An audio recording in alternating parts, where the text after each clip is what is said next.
Netcasts you love. From people you trust.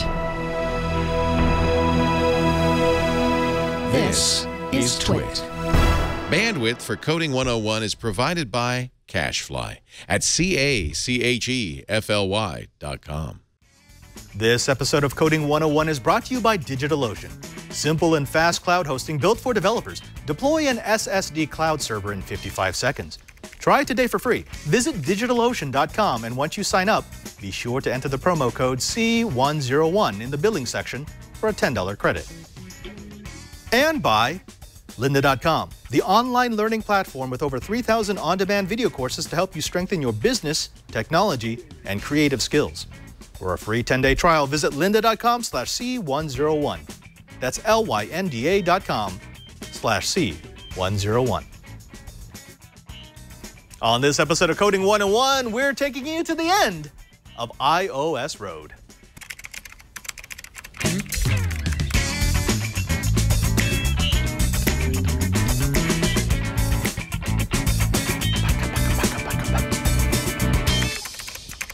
Hello and welcome to Coding 101. It's the Twitch show where we let you into the wonderful world of the Code Warrior and the Code Monkey. I'm Father Robert Balacer, and joining me today, as always, is my super special Kamehameha Ghost Dad co-host. I don't know where that comes from. Mr. Lou Maresca. Lou, thank you for coming back on the Coding 101. Thanks for having me back. Now, I noticed that you're not at the office right now, so you're back in your home studio. And where are you exactly? I live up in a town called Snoqualmie. It's a beautiful mountain area, and it's about 30 minutes away from Seattle. It's a great area and sunny and beautiful outside right now. And I noticed that behind you, you've got some product reviews going on for another Twitch show. So that room's sort of becoming your Twit den. I like this. Indeed, yeah. This is good stuff. Well, Lou, we've got a great show for the folks today. We're going to be bringing them the last segment of our iOS programming module. So remember last week we started bringing them through the creation of a note-taking app. Well, Todd Perkins is back. He's going to show us how to finish it up and some of the finer details of making your very first app. But before we do that, I want you to make us a little paranoid. That's right. So, you ever wonder why or if social media apps are following you around? I think that's one of the questions a lot of people tend to ask themselves. And I don't know about you, Padre, but Facebook alone kind of scares me with their facial recognition and their GPS locator and all that.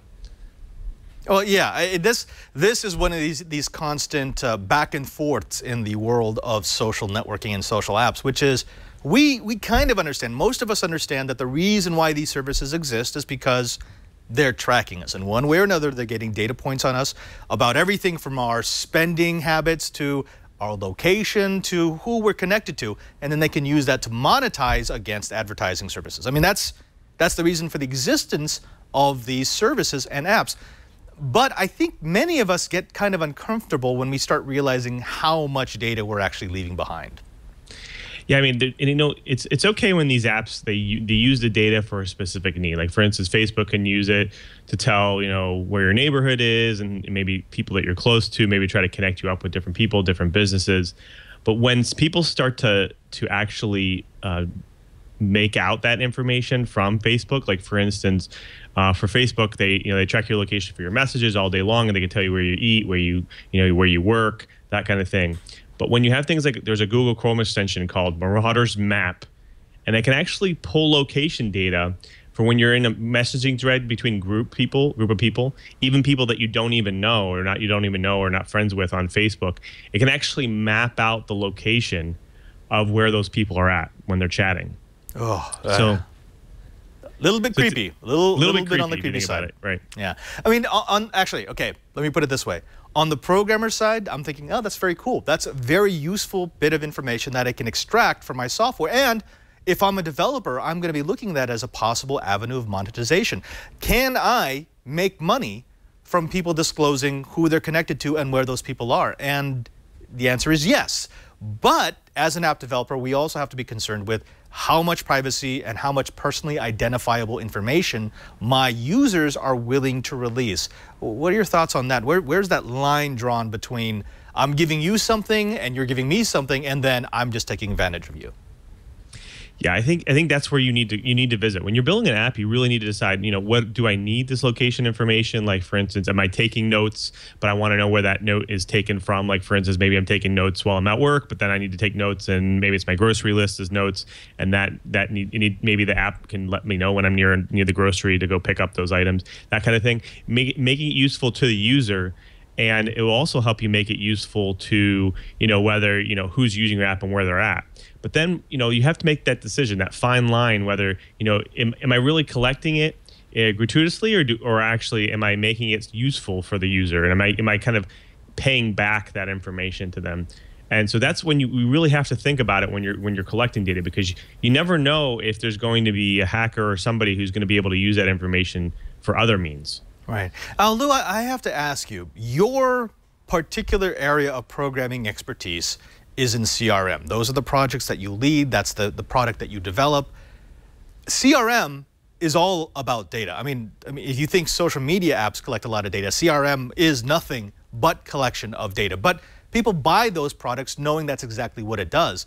When you have to move from the CRM mindset where I collect everything, I analyze everything, I give everything to my customer, to I'm building an app and I want to collect as much data as possible without upsetting my user, what do you personally use as your guide? I actually use my personal experience. So when I install an app today, like for instance in Android, they tell you what they're going to be collecting. Like they'll tell you, I'm going to need access to your contacts, I need access to your GPS location. And sometimes apps, like for instance, if I were to grab a note-taking app, I would question why they needed access to my photos, to my contacts, to my GPS location when it was just useful for taking notes. Now, if they maybe showed me that, like for instance, I built the app and I demoed it, I had a YouTube demo or something, and I showed, oh, well, the reason why we take GPS location because of this feature, then I would say it would be okay. But that's the kind of the first red flag for a user when they're installing it. Now, some people just install apps, just, hey, I'm going to install it and that's it. And they're not going to look at that information. But then in the same sense, you should at least let them turn that functionality off, right? So maybe it's even off by default, make them kind of opt in to that functionality. So when I build an app, I usually give that type of capability to the user. I give them the ability to make them aware of why I'm going to be using it. And then when I do actually use it, let them know that, hey, you can go turn this off or you have to turn it on to get the best feature. And you let them know that. This way you're being more transparent with the user. Now, just doing it, like for instance, Instagram, they can actually grab your data and use it even though you have the locator turned off. And they do that for checking in and so on. So I think that is not necessarily the best pattern to follow. It's usually more transparency for the user that usually helps you out. Yeah, I'm actually big on transparency. I remember, I won't mention the event or the application, but there was, how a lot of events have, download our app and you'll know exactly what's going on. It'll have the calendar of events.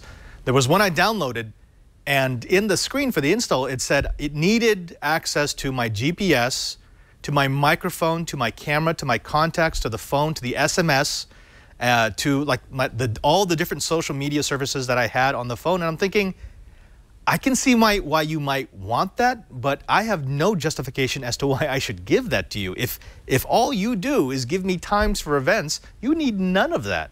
That's right. And is that just, that's the part of the user? That's what the user has to do? Or do you think developers need to start being a bit more honest about what they're asking for?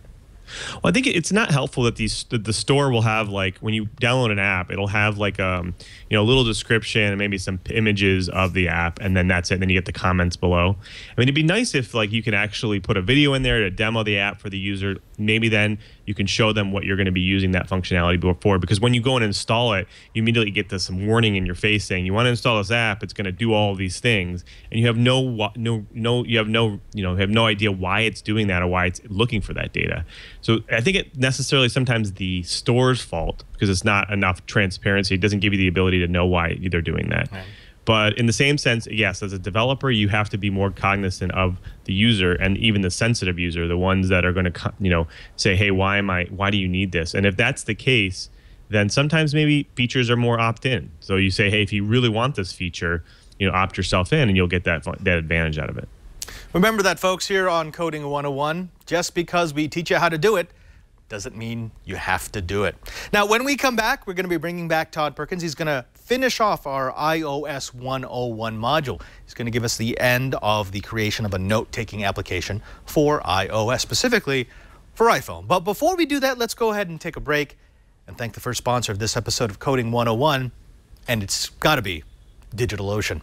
Now, let me ask you, when you are creating your app, do you imagine how big it might become? Do you imagine how many people it might affect? Do you imagine making your thousands, your tens of thousands, your hundreds of thousands, your billions of dollars off this next generation service? Well, if you do, you shouldn't be concerned about the hosting. You shouldn't be concerned about the scaling. That stuff should be taken care of by someone else who actually knows what they're doing. And that's what DigitalOcean can do for you. Now, whether you're an experienced code warrior or just getting started, you need a flexible, reliable, and affording hosting solution that can scale with you. DigitalOcean provides developers with droplets. These are virtual private servers that can be customized and deployed quickly to host websites, web apps, production applications, personal projects, virtual desktops, pretty much anything else you can think of with full root access. We use DigitalOcean and their droplets here at TWiT in order to roll out product. Whenever we want to test something, see if it'll survive in the real world, whenever we want to get some beta information on some feature that we want to roll out, we'll first put it into a droplet and test it with real world traffic. As we grow and as the application grows and gets integrated into the site, we can go full scale and DigitalOcean will expand or contract the service as needed. It's really that simple. Now, DigitalOcean is built by developers for developers, and it's used by over 400,000 of them, including TWiT. You can deploy and configure your droplets via a streamlined control panel or a simple API. You get to choose your OS: Ubuntu, CentOS, Debian, Fedora, CoreOS, and FreeBSD. And a one-click install allows you to deploy apps like Django, Docker, Drupal, LAMP, GitLab, MediaWiki, Node.js, WordPress, Ghost, Magneto, OwnCloud, Ruby on Rails, and more. Now, all of their servers are powerful, built on hex-core machines with dedicated ECC memory and RAID storage. They can have up to 20 CPUs, 64 gigabytes of memory, and 640 gigabytes of SSD storage space. That means it's highly scalable to meet the demands of a rapidly growing application or business. They also offer you auto backups and snapshots, which are important if you're growing your business so quickly that you don't have the time to maybe do good data hygiene. Well, DigitalOcean will do it for you. You can deploy your servers in regions all over the world with gigabit speeds, with 99.99% uptime, with full-featured DNS management, including dedicated IPs, and they give you web console access with HTML5, SSH, SFTP, and KVM VNC for your virtual desktops. Now, one of the ways that I tell whether or not a service is good is by looking at their user engagement. And DigitalOcean has an incredibly active community, which tells me people like the service. People want to help other people get into the service. That just means that DigitalOcean is going to be around. Now, it's so easy to get started that you could have your own SSD cloud server up and running in as little as 55 seconds. Are you out of excuses yet? I mean, if you do want to develop, if you're serious about developing, then put all of that server stand-up process to the side and just focus on what you do best, and that is making the next killer app. DigitalOcean has incredibly affordable and straightforward pricing, servers starting at just $5 per month. There's also hourly pricing available starting at less than a penny per hour. But we're going to make it so that you can get started today and deploy your SSD cloud server for free. Visit DigitalOcean.com and create an account. Once you confirm your email and account information, go to the billing section and enter the promo code C101 for a free $10 credit. That's plenty to get started and explore what DigitalOcean can do for you. That's DigitalOcean.com. And once you sign up, enter the code C101 in the billing section for a $10 credit. And we thank DigitalOcean for their support of Coding 101. We welcome back to the show our iOS guru, the man who's been taking us down iOS road, Mr. Todd Perkins. Todd, thank you very much for coming back on to Coding 101. Thank you for having me. Todd, when we left off, we were running out of time, and you were just starting to show us how you put data into persistent memory in iOS, because it wasn't as simple as saving the array as a file to a file folder system. No, you had to reduce it into something that it actually would understand. So you showed us the code in order to be able to turn it into a sort of a binary that could be stored. But now we need to write the procedures in order to be able to bring that back up, to modify it and actually do something with that data. All right. So here we left off in the save notes method. We had just written the code that converts our array of note objects into an NS data object. And then we saved that data to persistent storage using this call on line 49 in my code. Now, when you save data like this, the data isn't actually immediately saved to the storage of the device. So it doesn't go from memory to disk instantly when you call this line of code. It actually says, it gives the operating system permission to save that data to the disk whenever the operating system chooses. Now, if the app crashes, this actually might never save. And you can actually, if you're running the app in the simulator and you hit the stop button, then the data will not save, even if you've called this line.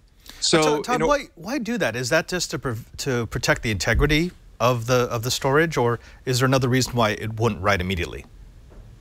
You know what? I honestly don't know. I'm not sure why. Maybe it's to keep the operating system smooth, so you're not constantly like writing data to disk. But yeah, I'm really not sure. Okay. You know, actually, a lot of platforms are doing that today. Even Windows 10's universal apps, they have that disk cache you have to talk to, and it will, at some point in time, it'll persist the disk and then throw you an event saying, "Hey, it's finally persisted." So I think a lot of them are starting to follow that pattern nowadays. All right. Well, good. Well, that's next-gen programming. All right. So we've got it in this format. It's ready to write, but it's not quite written yet. Yeah. Right. And it will write, like if you hit the home button on your device, then usually around that time it'll write pretty quick. But if you want to force the data from memory to go to disk, then you can call the NS user defaults standard user defaults method synchronize. Okay. And when you call that, then it happens automatically. So now we're going to go to load notes, and we're going to look at bringing that data out of persistent storage and back into a note array. So I'm going to go right under this if statement and write the code here.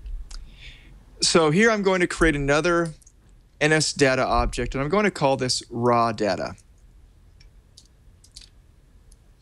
And just like we used the keyed archiver to archive the data, we're going to use the keyed unarchiver to unarchive the data. So we call NS keyed unarchiver, unarchive object with data.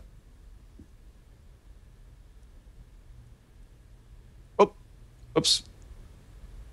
That was a mistake there. Okay.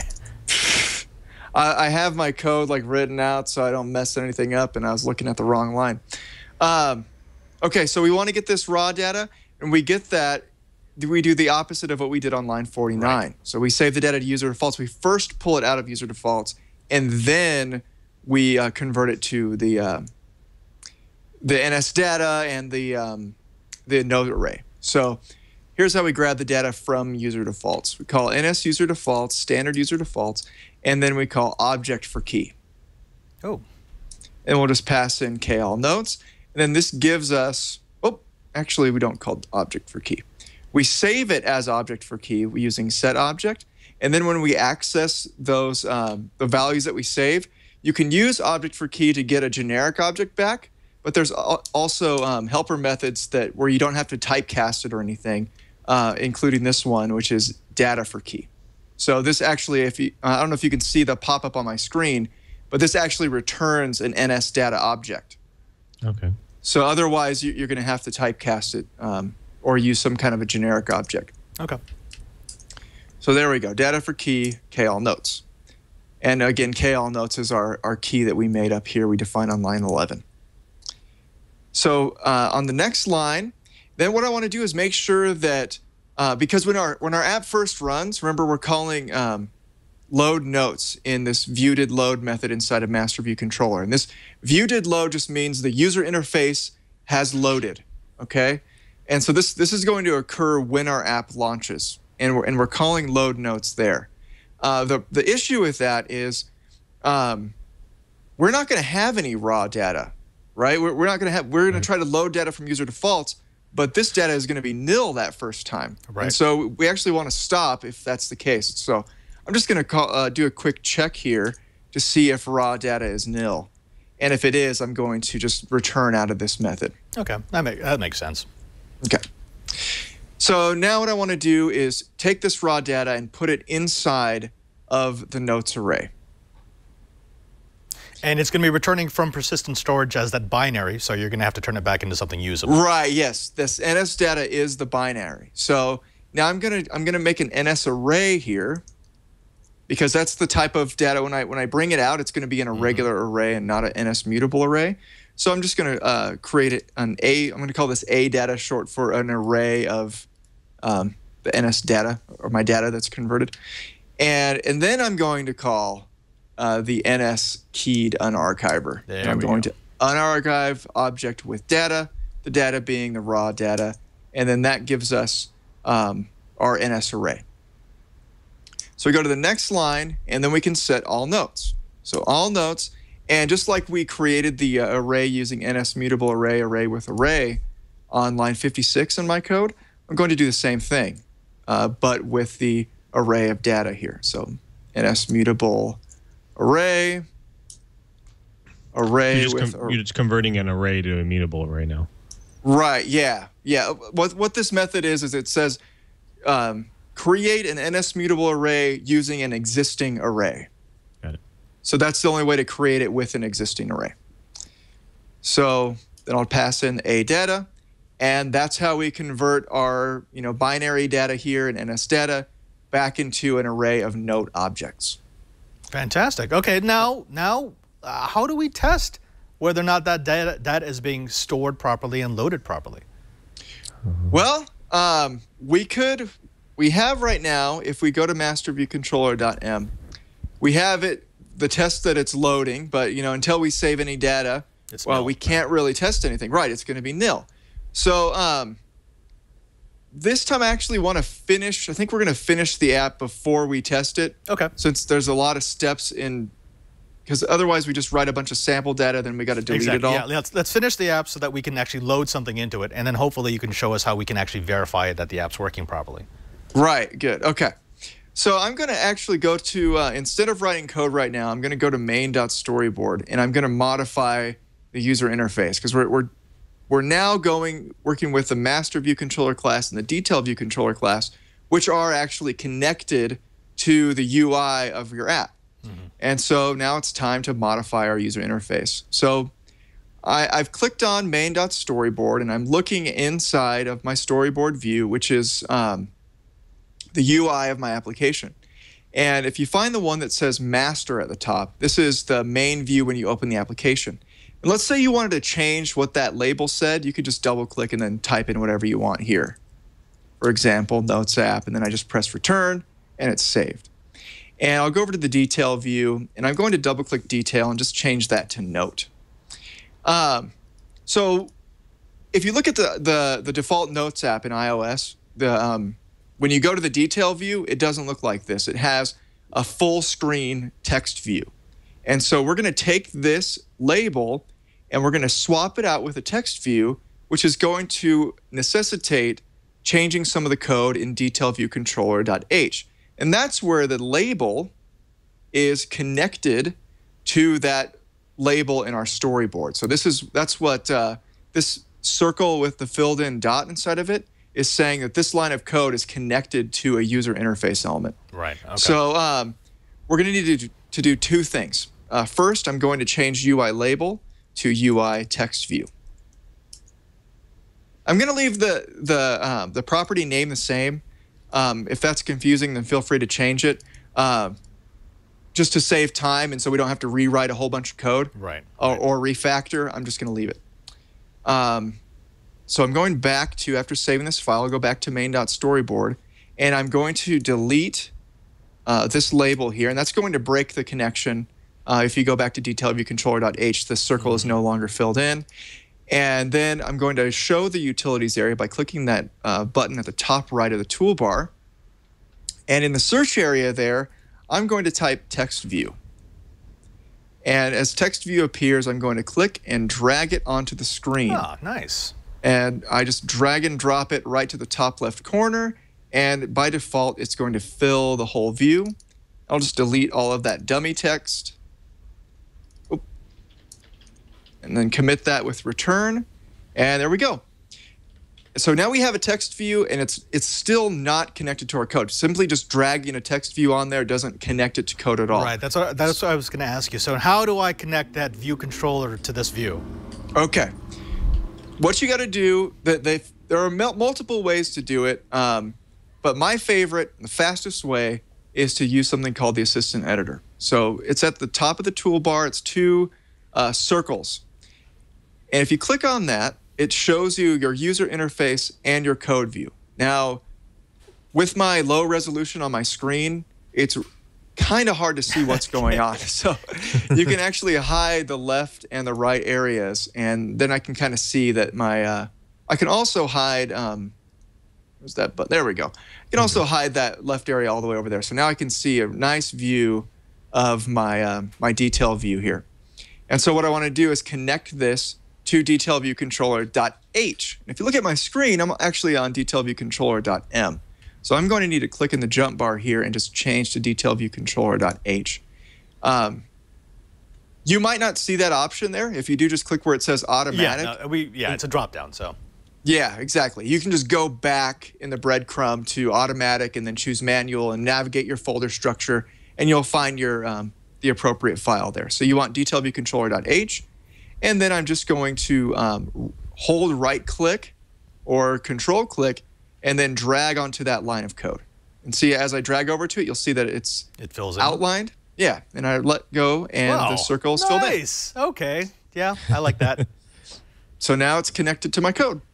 Easy binding. Exactly. Yeah, that binding's fantastic. Very nice binding. Okay, so I've made the connection, and now we'll go back to masterviewcontroller.m. And I'm going to do something here that's going to cause a whole bunch of errors in the code, but it's going to help us to modify the code to get our note array where it's supposed to be. If you look on line 15 in masterviewcontroller, you're going to see that we have this array of objects, this NS mutable array. Now, fortunately, our note array that we're using to manage all of our data is, guess what, an NS mutable array. So it's the same type of data. So all we need to do is replace those references in masterviewcontroller.m to this, the references to the objects object with a reference to our data array. So I'm going to comment out this line of code, and then as I do that, you'll see a whole bunch of errors pop up. I have 7 errors here. This actually shows me the parts of my code that need to be modified to use the notes array instead of the objects array. So if I scroll down here, line 41 is the first instance. I actually don't need this because this is checking to see if objects is not initialized, and if it's not, then we initialize it. We handle all that already inside of our note class, so I don't need any of that. But pretty much every other reference to self.objects, I'm just going to change to note get all notes. So I've done that on line 41. And then on line 51 is a little bit different of a situation. I'm going to come back to that later. But I'm going to scroll down to line 63, self.objects, replace it with note get all notes. And then line 69, self.objects, replace it with note get all notes. And this is going to be, so this is returning the index. This method actually controls what shows up in each table view cell, which is, you can think of the cells as each item in the list that you see on the main screen. And it's getting the object from indexPath.row. So that just returns us the index number of the row in the table. And so right now it's saying that it's giving us an NS state, and that's not true. Our array is an array of note objects. So I'm changing that to note. And then instead of object.description, it's just going to be object.note. Okay. And so that makes the text label, which is the item inside of the list, display the text of the note. What if the note's too long? What if that? I was just about to say that. Okay. That was a good question. The cool thing about this is we don't have to write any code to handle that. iOS handles that automatically. If a note's too long, it just cuts it off with ellipses or whatever those things are called, the dots. Yeah, that's not something that you have to worry about. So cool. It's nice. And then finally, at line 79, there's this commit editing style, table view commit editing style. This is what's triggered after you hit the edit button and then you delete one of the items in the list. And so we need to make sure that we're removing the object from the array. So again, I just simply change self.objects to note get all notes. And then on the next line, once we modify the array, we want to make sure that that data gets saved to persistent storage. So I'm going to call note save notes. So at this point, we don't have that much more code to write. I haven't messed with prepare for segue yet because I want to talk about something else real quick. And for the most part, our notes array has replaced the default array in this template.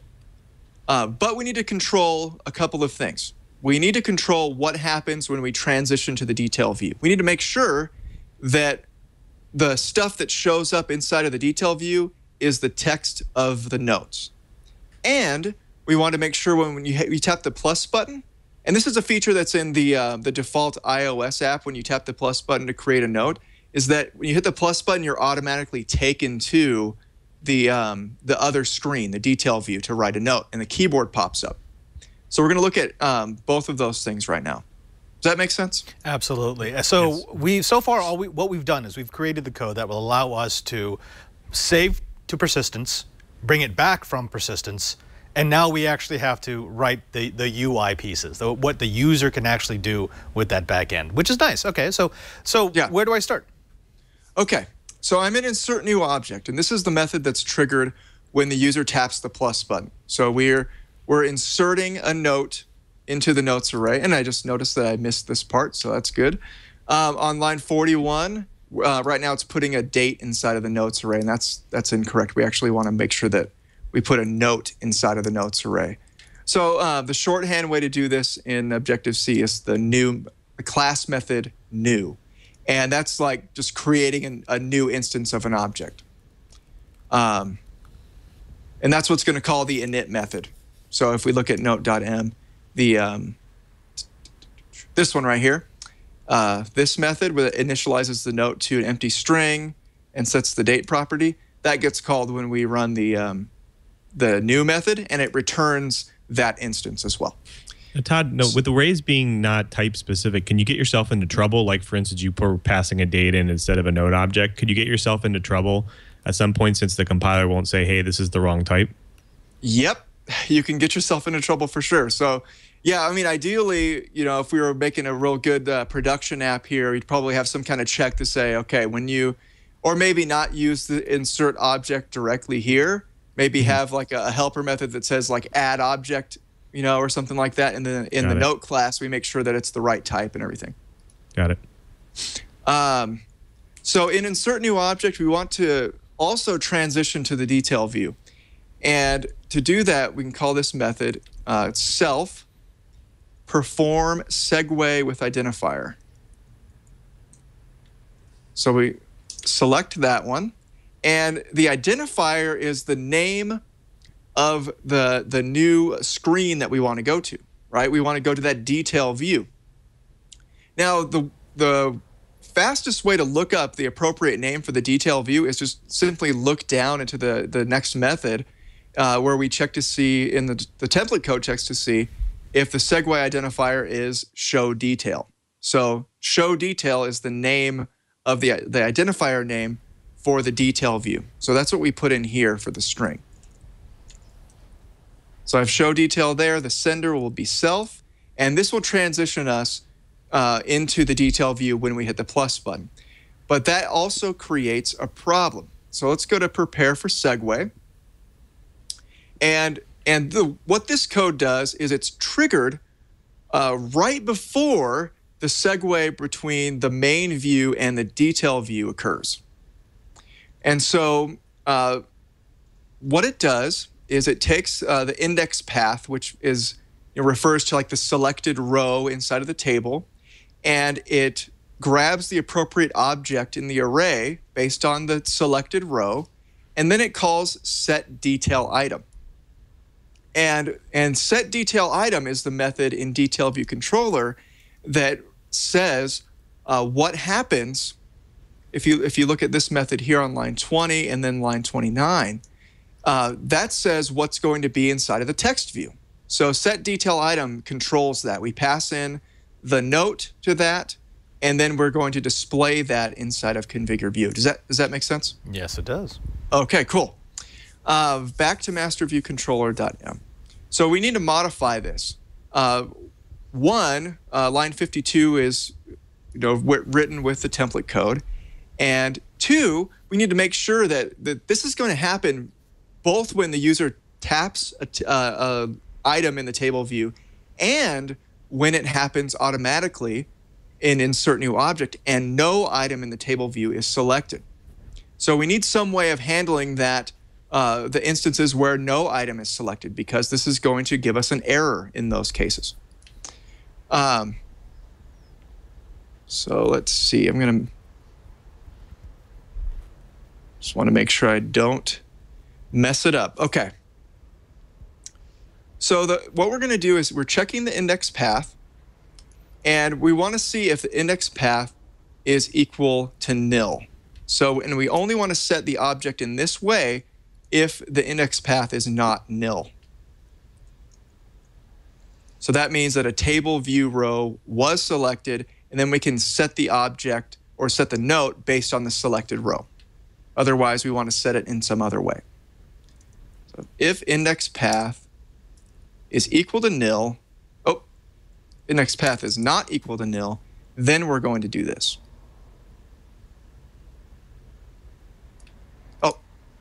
So this, if a row was selected, then we're doing this. Right, exactly. Yeah. If a row was really selected, then we're going to set the current note index based on the index row path. that's selected. Or you can leave the equal to nil and just return there too, right? Well, we don't want to return because we're going to use this code too to set the detail item based on the current note that's selected. So we're going to call note set current note index, and the index is going to be, I'm going to have to typecast this to an int, and it's going to be index path dot row. And so that's going to set the current node index based on the selected index in the table. Okay. Right. Now, what if it is nil? So they have not selected anything, but it does have to display. What do you use? Do you just use the top of the array? What? Yeah, right. We're going to use 0 for that, because if we look at line 41, when we create a new note, we want the note to go at the top of the table view, so we insert it at index 0, and that means that the current note index is going to be 0. So we can do that in an else statement in prepare for segue, or we can just set it before we call prepare segue with identifier, which is what I'm going to do right here. Right. Same difference. So we just, right. Okay. So now we have the correct index, we have the correct note index, and we don't want to be getting it from indexPath.row. We want to get it from current note index, and we want to make sure that this is a note and not a date. And then I'm going to change self.objects. Then I'm going to change self.objects to note get all notes, and then I'm going to select indexPath.row. And we want these brackets here, right? Because what we would have is like a number right there. Mm-hmm. But we need to get the current node index. So I'm going to write a second set of brackets inside, and this is going to return an integer. So does that make sense what I'm doing here? So we have an array, and we're grabbing an index of an array, and then we're going to put a method call in the inner brackets that returns an integer for us. Okay, and where's it getting that from? Oh, okay, there we go. That makes sense. So we get the current node index, we put it in there, and so set detail item is actually setting a note. And that should be all the code for masterviewcontroller.m. And now we're going to finish the app in detailviewcontroller.m. So we have, when we set detail item, it sets the value of detail item based on what's passed in, then it runs configure view. Configure view also runs after the view loads. So when the new view slides in and everything's ready to work with, then configure view runs as well. And this is where we're going to set the text. Now, if we look at where's self.detail item? Okay. If you look at set detail item, the data type is ID, which in Objective-C is a generic object. And we know that in our app, it's always going to be a note. So what I'm going to do is just to make it easier to read and everything, I'm going to make detail item an instance of the note class. So I'm going to have to import a note into this file as well. So I'm going to delete. Let me know if I'm moving too fast or getting confusing or something that makes like sense. that. Okay. Great. So I now need to move the import statement into the header file because I'm referencing the note class in the header file. Right. Yeah, that's a way to do it. Okay, so now I'll go back to the implementation file, and I can change the ID right here to note. And then in here on configure view, instead of self.detailitem.description, I can use self.detailitem.note. And that gives us the note, the currently selected note. And in addition to that, in view did load, we want to make sure that the keyboard pops up automatically. And that's actually a simple call, simple method call right there. So we grab the detailed description label, which is our text view, and then we call become first responder. That's the keyboard? Yep, that's the keyboard. That says the first responder is like the current object that's going to receive events. And it's kind of a generic name, but in this, when you're applying it to a text view, it's talking about the keyboard. Yeah, I was just saying that iOS must detect the object and then say, okay, this can have text entry. So I'll pop the keyboard for you. Right. Okay. Now what we're doing is we can go to the detail view, and I mean we can test the app now and just see like when you hit a new note, you'll transition to it, go into the detail view, but nothing is being saved yet. And so what we want to do is when the user is done editing the note and they've tapped the button to go back into the master view, we want to make sure that the data is saved. And now iOS or the view controller class is the class, the super class of what we're working with in here, has a method called view will disappear. And that's saying that the view that you're looking at or the screen that you're looking at is about to go away. And so you can execute code at that time. So again, this is going to be triggered after the user hits the back button to go back to the list of notes. And that's where we want to save our data. Oh, okay. So this is called view will disappear. So it's saying that they're done editing the text. The detail view is going to disappear. I'm going to call the super method here. I love the naming convention used in iOS. Should be like on unload instead, which is view will disappear. View will disappear. They got their own rules. That's funny. Now you don't need to synchronize it here because it's synchronized in the note, right? Right. The save notes method is what's calling synchronize. Right. So right here, I'm going to grab the current note. So I'll just save it in a property. I'll call it current note. And this is going to be note, get all notes. And then it's going to be object at index. And the index is current node index. So note, get current node index. So that gives us the current note that we're working with. And then I'm going to set its note property. So current note.note. And I'll set that equal to whatever is inside of the text view. Remember, the text view is called detailed description label. And we have its text property shown to us on line 31. So it's just called text. So self.detailDescriptionLabel.text. So that gives us the text that's inside of the text view. And then what we want to do is check to see. Oh wait, first what we want to do is we've gotten the note, we've modified the note, and now we need to make sure that the object inside of the notes array is set. So I'm going to call note, get all notes, and then in outer brackets, set object, and the object is going to be current note, and it says at indexed subscript. So I'm going to pass in the index, which again is note, get current note index. right there. So do you see what we're doing here? We're just modifying, making sure that that these changes are saved into our notes array. Right. So now that we've done that, we want to check to see if the user actually entered any text in the text field. And we want to make sure to see if they did have text before, what if they deleted everything? And if they deleted everything, we're just going to delete the note. So we're going to check to see if the text field is empty. So self.detaildedescriptionlabel.text. And now we want to check to see if it's an empty string inside of there. Now, in most languages, you could just simply do something like this, is equal to empty string. In Objective-C, you actually have to call a method to check to see the value of a string. So I'm going to put square brackets around this call and then type is equal to string. And that's how you do a string comparison in Objective-C. Got it. Okay.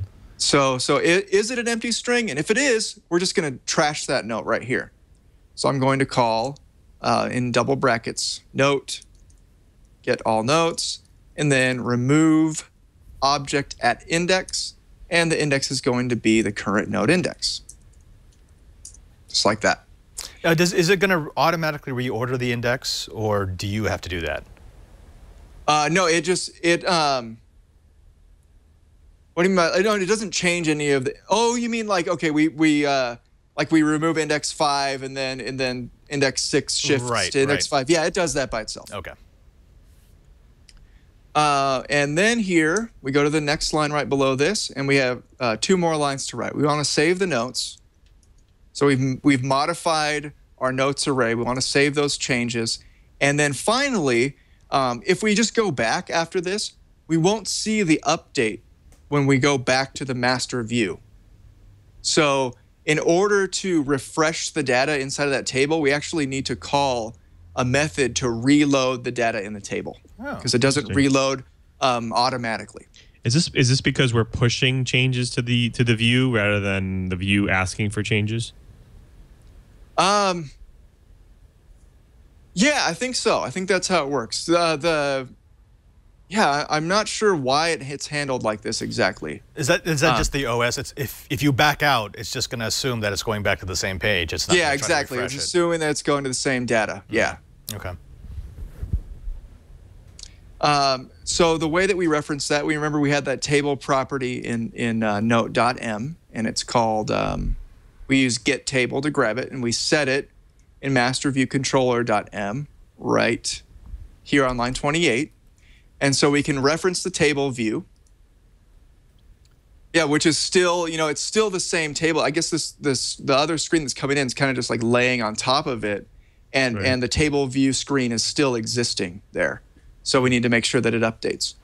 So note, and then we call get table, and I'll put another set of brackets, and then we call reload data. And what that does is it's going to trigger this method, table view cell for row at index path. And this is the one that it finds the appropriate note, puts the note text inside of the table view cells. Oh, okay. Cool. And that actually completes our app. Hopefully doesn't have any bugs. Okay, so moment of truth. Push the magic code. button. Let's see what happens. Yeah. Okay, I'm going to need to show this, right? Yes.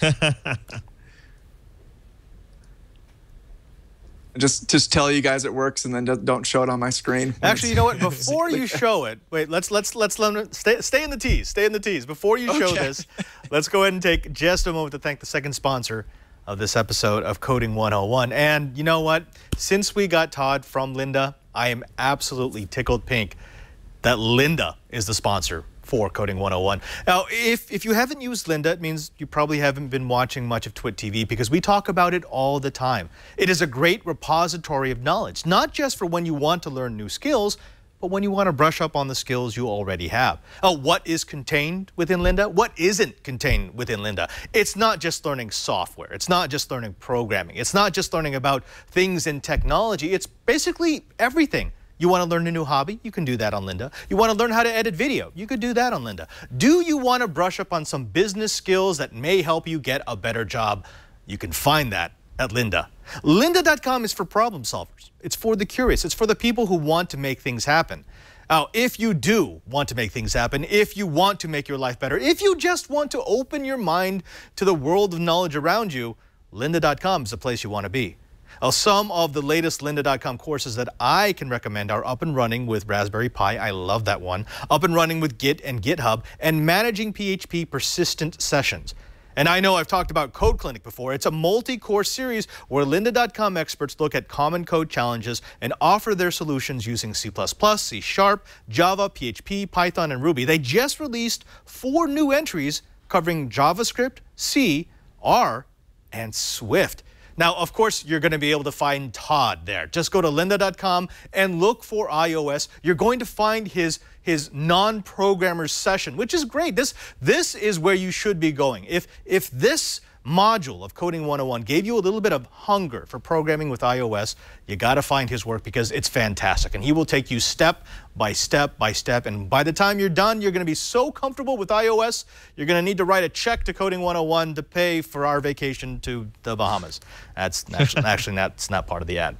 Now, with a lynda.com membership, you can watch and learn from top experts who are actually passionate about teaching. These aren't people who are just going through the motions. They actually want you to learn their material.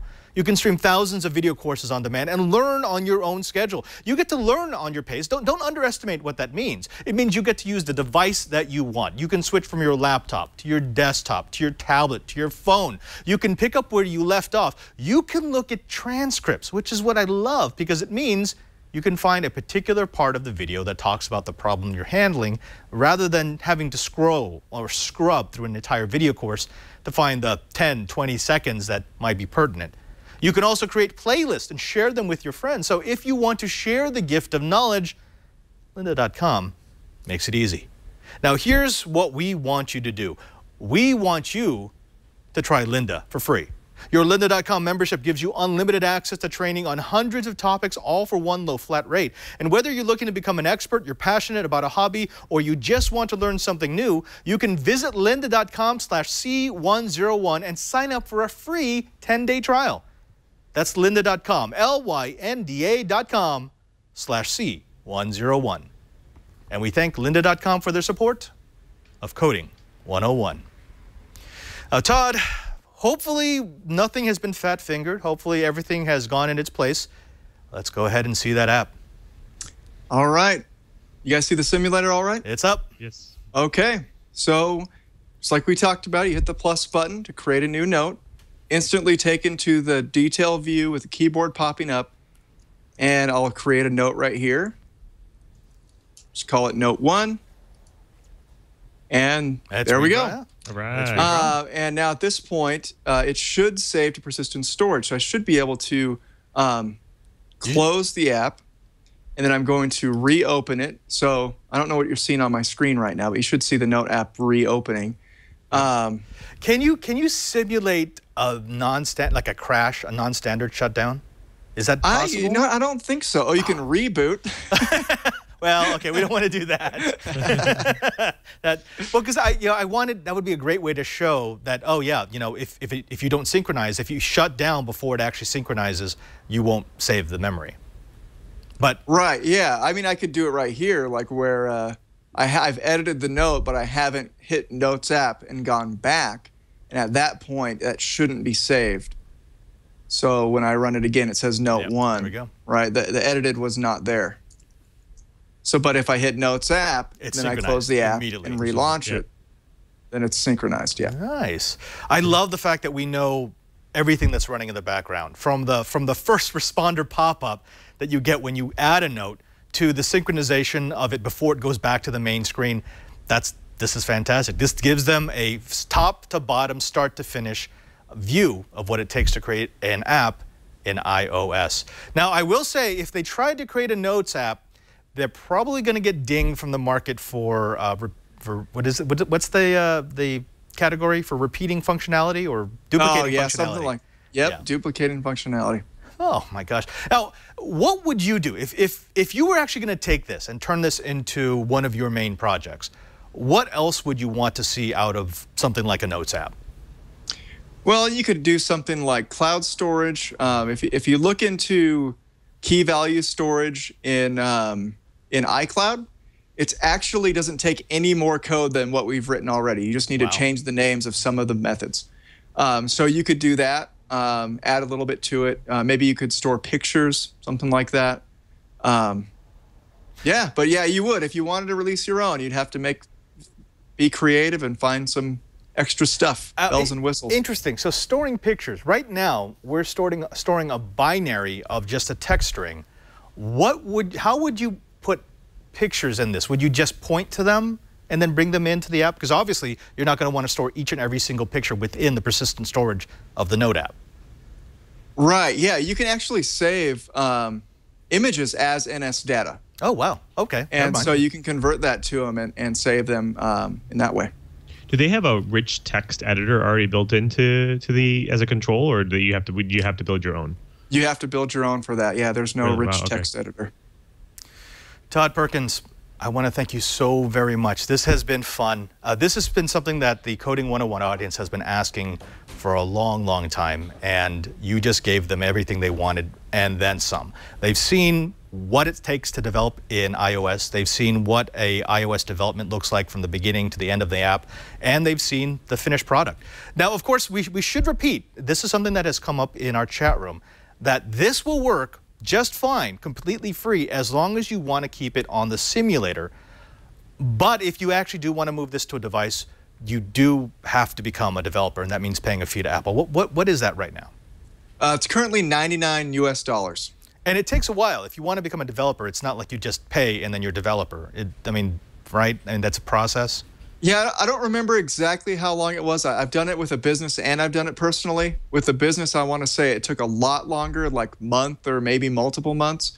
With a personal development account, I want to say it was less than a week. So it's pretty quick. Right. And I think that's just because obviously there are a couple more legal ramifications if you're going to be developing as a business for iOS. And Patrick Delahanty has actually just reminded us that for that $99, you also get the ability to develop for OS X. So it's which you would want to do. I mean, hopefully you're going to be branching out at some point to cover multiple screens. Todd, I want to reach out to you. Is there any last nuggets of wisdom that you would like to give to the Coding 101 crew? Because I know they're going to love the fact that you've been with us for all these weeks. Well, I would say look up iCloud key value storage. Play around with the user interface stuff in iOS. It's really easy to use, and it's after you get used to the basic rules of how it works, connecting UI elements to code, it's really easy to get used to using all those tools. So building your own app with your own total custom UI is actually a lot easier than you might think. And of course, if you have a lynda.com membership, or if perhaps you're taking advantage of the free 10-day trial because of our ad, make sure to look up Todd Perkins. Look at his lessons. It is some of the most clear, most concise ways to get into iOS programming. I can't recommend it enough. Todd, thank you. Thank you for being a member of our Code Warrior here on Coding 101. Where else can they get a hold of you if they want to reach out, maybe offer congratulations for your module, or maybe ask you a question about development? Yeah, find me on Twitter at AskTodd. Yeah, let me know, especially if you make something. If you're learning iOS just now and you make something cool, send it on over. There you go. Todd Perkins, both Lou and I salute you for being our Code Warrior. Thank you very much. Of course, folks, you can find all of our episodes of Coding 101 at our show page at twit.tv/code. There you will find our previous episodes, our modules, in case you want to go back over some of the languages we've already gone over. For example, C# or PHP or Python or Ruby. That's right, you can find it there, twit.tv/code. Also, don't forget that we do this show live every Monday, except this Monday if you're watching right now, at 2:30 p.m. Pacific time. Just go to live.twit.tv, and as long as you're watching live, don't forget that you can find our chat room at irc.twit.tv. Jump in and participate. It's part of the experiment that is Twit TV. Finally, I want to thank everyone who makes this show possible. I got to start with Lou Maresca. Now, Lou Maresca just became our actual permanent co-host not too long ago, and I got to say, I am so happy that you are part of the Twit TV army. You are a Twit. Sir, where can they find you? Where can they find your work? Really love being here. Thanks so much. You can always find me at LouMM on Twitter. And of course, all my work during the day at Microsoft is at crm.dynamics.com. And you know what, people? Lou works really hard. I mean, he has a day job. He has to program for a living.